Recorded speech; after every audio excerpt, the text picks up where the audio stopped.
सितंबर 2024 में लेबनान और इजराइल के बीच संघर्ष तेजी से बढ़ गया, जिसमें इजराइल ने हिजबुल्लाह के खिलाफ बड़े हवाई हमले किए।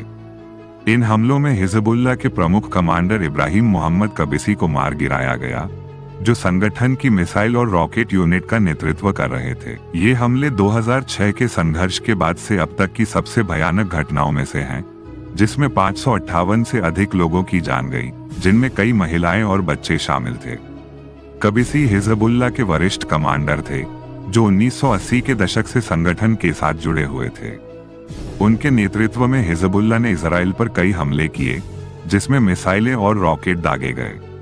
इजराइल के हवाई हमलों का उद्देश्य हिजबुल्लाह को सीमावर्ती क्षेत्रों से पीछे हटाना था, लेकिन इन हमलों से लेबनान के नागरिकों को भारी नुकसान हुआ। सैकड़ों लोग मारे गए और हजारों लोग अपने घर छोड़ने पर मजबूर हो गए। हिजबुल्लाह ने भी जवाबी हमले किए, जिसमें उसने इजराइल के उत्तरी क्षेत्रों में रॉकेट दागे और एक विस्फोटक फैक्ट्री पर हमला किया। इससे सीमा पर तनाव और भी बढ़ गया। इस बीच अंतर्राष्ट्रीय समुदाय और संयुक्त राष्ट्र ने दोनों पक्षों से तनाव को कम करने की अपील की है, ताकि बड़े पैमाने पर युद्ध से बचा जा सके। भारत की भूमिका इस संघर्ष में तटस्थ रही है। भारत हमेशा से इजराइल और लेबनान के बीच शांति की अपील करता रहा है। भारतीय सरकार ने इस क्षेत्र में बढ़ते हिंसा पर चिंता जताई है और दोनों पक्षों से संयम बरतने का आग्रह किया है।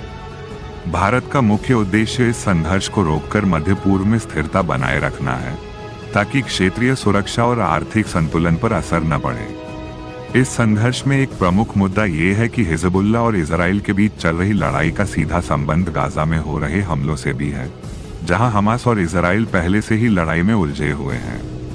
इस प्रकार ये पूरी स्थिति मध्य पूर्व में एक बड़े युद्ध के रूप में बदलने की संभावना पैदा कर रही है, जिसे टालने के लिए अंतर्राष्ट्रीय कूटनीति बेहद जरूरी है।